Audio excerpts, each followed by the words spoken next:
Welcome to the Supported Living Property Podcast with your host, me, Lisa Brown, the place to learn about supported living property investing.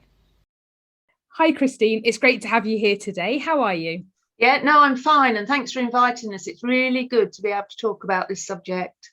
Brilliant. I'm really looking forward to this. Obviously, we had a quick chat on the phone about this when we first spoke. Do you want to introduce yourself and tell people a little bit about you? Yeah. My name's Chris Fincham. I've got a son with a learning and physical disability who's 43. He lives 2 doors down from me, and I've managed his service for 22 years. Professionally, I'm a nurse and have worked with people with learning disabilities since I was 15. So I dread to think about how many years that is, and have been in senior management and started up a couple of companies. So, I've sort of got quite a wide breadth of knowledge in disability area, really. A wealth of experience from lots of different angles, really, isn't it? I think that's the thing about you, and you bring all of that together in what you're doing at the moment. Do you want to talk about what it is that you're doing at the moment? Oh, absolutely, love to. Yeah, I retired last year from a company that I'd run for 20 years, and I can't be idle. I can't sit on my bottom. So I was looking at a way that we could work with carers who want something different than just commission services. I'd tried it, it didn't work for me, and I know other carers had. So there is something, and it's been out for a long time, but it hasn't been pushed by social services, called individual service funding. It's a personalised budget that enables an agent to manage some of that. So as a parent, you're not paying bills or payroll or all the sorts of things that you don't want to carry on doing when you're collecting your old age pension, really.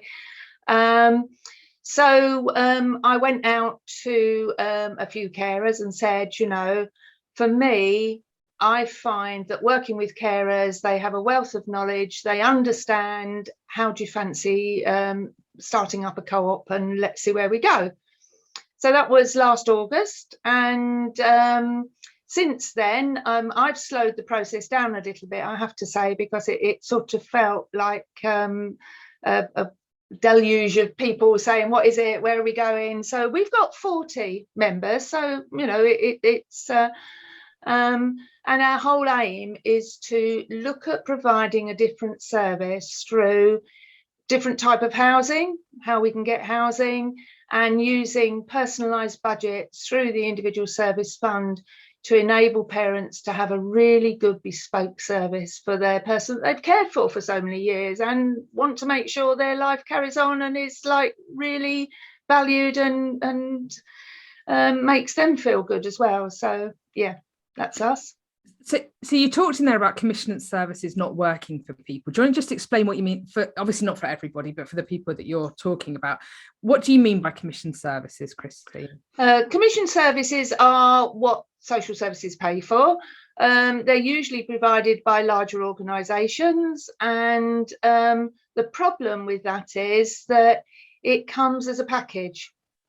So not everybody's the same, and in fact, when you're working with people with learning disabilities, you soon find out, well, people anyway, everybody's an individual. So when you start to try and shoehorn somebody into a package of service, you get problems. I did it with my son. He rebelled against it. He didn't want it. He became very quiet, very sullen, didn't want to do stuff. You could tell that the spark had gone out of him, because it wasn't what he was used to. So that's what I mean. It's about enabling a very bespoke service for individuals and not shoehorning them into something that's going to just about be all right for some and not for others, really. And so in that, so you've got this group of parents and carers who all have generally family members, I'm guessing, with a learning disability, and you're looking at a different approach and a way to provide that care and support. How are you doing that? So you talked about those individualized schemes. So tell us a little bit more about what it is. Well, there's a few elements to it, really. I think one of them is actually getting social services to fund it properly for us. There's been something around called direct payments for many years, and Ian used to have that. Well, he still has at present, because I'm managing his service. but it's normally for a few hours a week. So it's not looking at a 24/7 service. So if we look at a 24/7 service, then the costing has to be very different. They have to cover staffing, training, all sorts of things that they don't do now, because it's just an ad hoc type of cover. So that's quite difficult to actually get social services to come on board with that.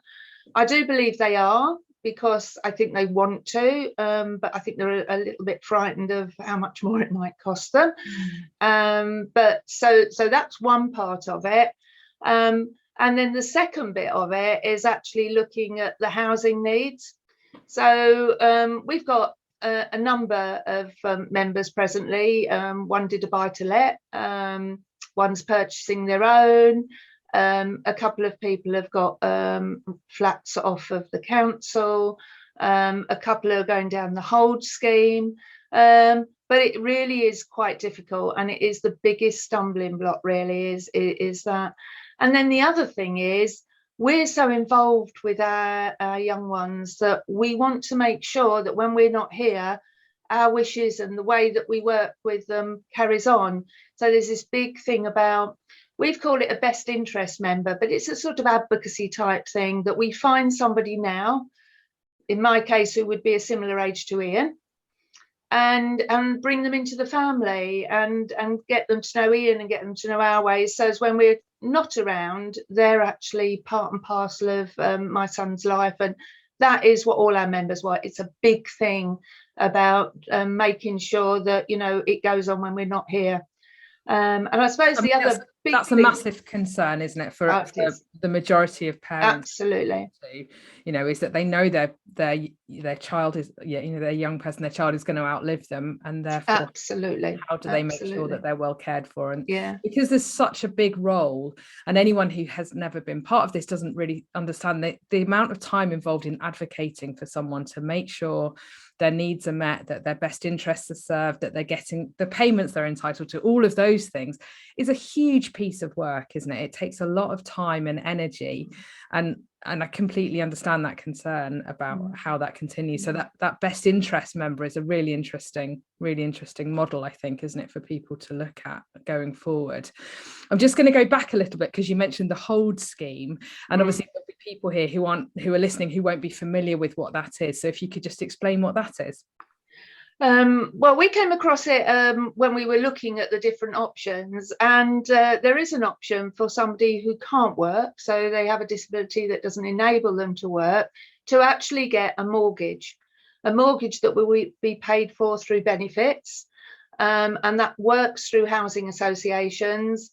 So it's a shared ownership, where you will get a mortgage and pay a proportion of that shared ownership, and then a housing association take on the rest of it.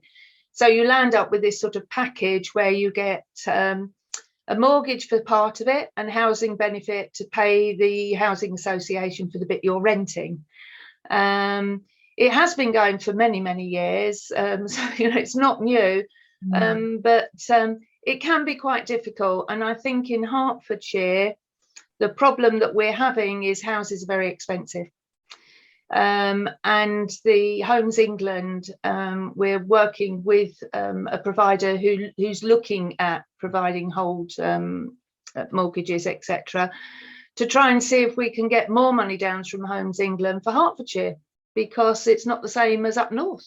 No. So we start off with having to put in, as individuals, if we want to do it, quite a chunk ourselves. So there's amount that comes from housing, from the mortgage. There's amount that the housing association put in, but then there's a gap in Hertfordshire, right? Okay. And we're expected to fill that gap, really. So it is a bit of a problem for us right now, but we are working to try and increase the amount of money Homes England are going to give us. That's interesting, because on paper it looks like a good scheme, doesn't it, for people? Yeah. It is a good scheme. It is just that we're so expensive in terms of housing. That's the problem. And you're not the only area, No, appreciate that. But that's going to fall into. So if you can crack that, that's brilliant. Yeah. Absolutely. Yeah. So sorry, I think you were just coming to talk about property and about, when I interrupted you, to go back a few steps there, but you were talking about the challenges with property, weren't you, and how that is a real issue, getting hold of the right properties for people. It's partly getting hold of the right properties. It's partly getting us put in some sort of strategic plan. And I think the thing with people with learning disabilities that is different is that, you know, my son's 43. If I hadn't have bought a house for him, he would be living here with me, and I'm 73. And that would have continued. So there is a difference in caring for somebody with a disability. My mum's elderly, but I know, God bless her, that, you know, she's elderly. So it's not a lifetime of caring. And there comes a stage where the individual wants independence as well. They don't want to live with mum and dad. They don't. So, you know, there becomes a bit of a conflict there as well. So it's that real big issue about trying to enable people to be individuals, have their independence, parents have their independence as well, but knowing that they're close by, that they've got the right accommodation needs. So it's all very difficult in terms of trying to push us up, if you like, as high priority when you've got homeless. And our relatives will never be seen as homeless. We could never house them on that, because we'd never be able to, well, nobody's going to say, I don't want you to live here anymore. It's not like if they were a normal sibling of 43, I might be doing that, saying go find one yourself. But actually, no, we can't. So you know, there's very little opportunity for us to go up the ladder in terms of council housing list, you know. From priority, you mean, within in priority, yeah. We seem to always get pushed down. So it is a real problem. And I suppose the other side of it is, of course, that in terms of back in the 80s, they closed all the long stay hospitals and they resettled people, but they didn't then increase the number of properties, etc., out there for our generation that are now coming on. So it is a planning issue. It is a strategy issue. I do believe that needs resolving at some level. But specifically within learning disabilities. For me, absolutely. I advocate for that every time. You know? Yeah. That's me. Yeah, absolutely. And I think it's about people looking at that bigger picture, isn't it, about strategically what needs to be done. And I know in some areas, some commissioners are quite forward thinking in organising that and planning that. But I don't think it's an across the board approach, is that? Definitely. No, I have to say in Hertfordshire, they are taking on, we asked them to do a pilot, which actually has all the levels in there and not just looking at whether it's affordable through an individual service fund, but can we be part of the housing strategy? Can we be part of the whole thinking? And we are slowly getting into some of these meetings. So, you know, hopefully things will change. Absolutely. We'll see. And so your vision with this, Chris, what is it that you're hoping to achieve with what you're doing? Well, I think the starting point is that you get a group of people together who are all like-minded and have been through the same experience. You've got a very powerful group of people. They're not only powerful in terms of the outcome that they want, but also in terms of the knowledge that they have. And I have to say, I mean, we've got a WhatsApp group presently. Well, we started about a year ago. The stuff that pings up on there all the time, it is amazing. It's absolutely amazing, because if somebody asks a question, somebody's got an answer. And it's actually like that all the time. So I think one of the real benefits that I've found is this group of carers that actually feel they belong to something.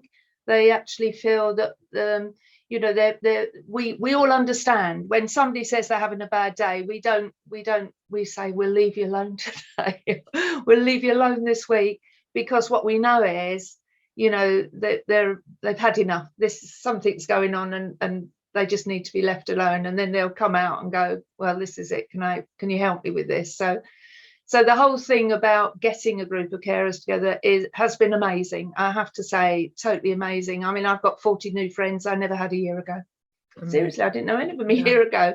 And totally amazing.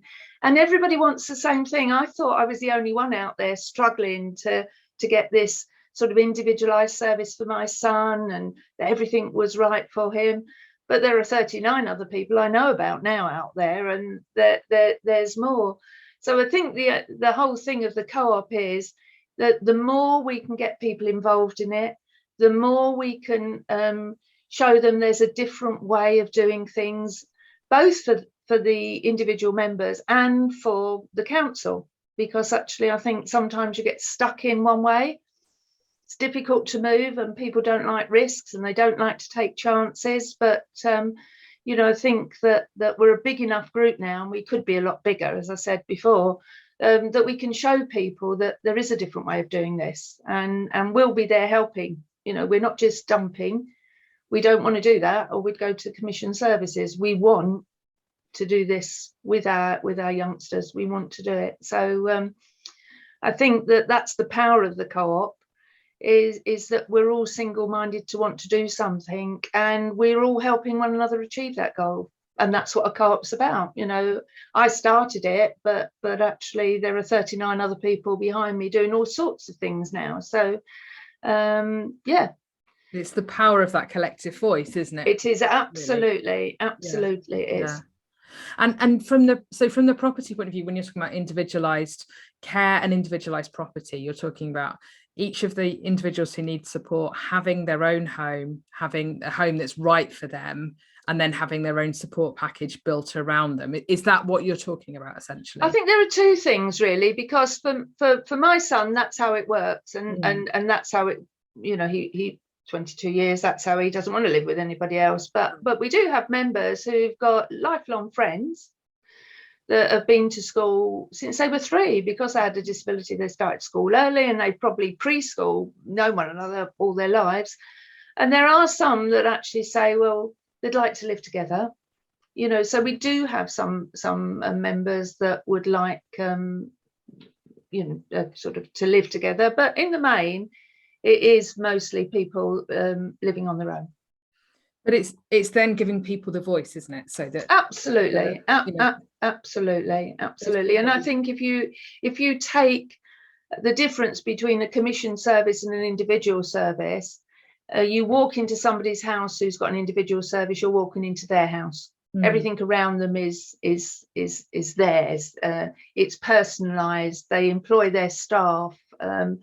They have regular meetings and all sorts of things that actually are not quite the same on commission services, because it's a larger service. And I've managed commission services, so I'm not. But it's different, because you're talking about a company that provides probably 200, 300 people with services to somebody who's just got one-to-one. So you can see it's very, very, very different. And the way you can change things. So if my son said, I don't want to go swimming, I want to go to the gym, or I want to do this, well, that's what he does that week. There isn't a big issue about it. It just, that's like you or I say, I want to do that this week, and it happens. But when you're in a larger organisation, you're thinking, we haven't got the transport this week, or you haven't got the money out to pay for it, or we haven't got enough staff, or that member of staff doesn't swim, or it goes on. So you can see the picture is getting that it's very, very different, very different. And I think, I know there'll be lots of people listening to this who want to contact you, Chris, and reach out to you about this, because I think it's something that's very topical, and for a lot is a massive concern for a lot of parents. Like you said, you had to kind of almost stop the membership for a little while just to stop it growing out of control. But we will put your contact details in the show notes so people can reach out to you if they want to. But obviously people have to understand that you're one person trying to do this, aren't you, Chris? And no, President. I do have a little band of helpers behind me, but perfect. I think I'm the driving force at the moment. Thank you for sharing your story and explaining about it. The other thing we haven't talked about is the fact that this is going to be part of a pilot scheme, isn't it? You were talking about the being. I mean, we've asked the council. And I think we're nearly there. Well, we are there. I'm sure we're there. If we can do it as a pilot scheme over 5 years. So, we know things take a while to do, but at least if we start something that is just more than a couple of us, and it can be monitored and look at how we progress and things that worked and didn't work, it will help us in the long term to develop more services. When you do just individual bespoke services, it doesn't make the same impact. So it's the impact we want, really. For it's time for change. It's time for people to be thinking a bit differently, really. So that's the whole idea. Yeah. And I think with that pilot, you'll hopefully get some evidence as to the other benefits to help prove that. Absolutely. Yes, I've got absolutely no doubt about that. No.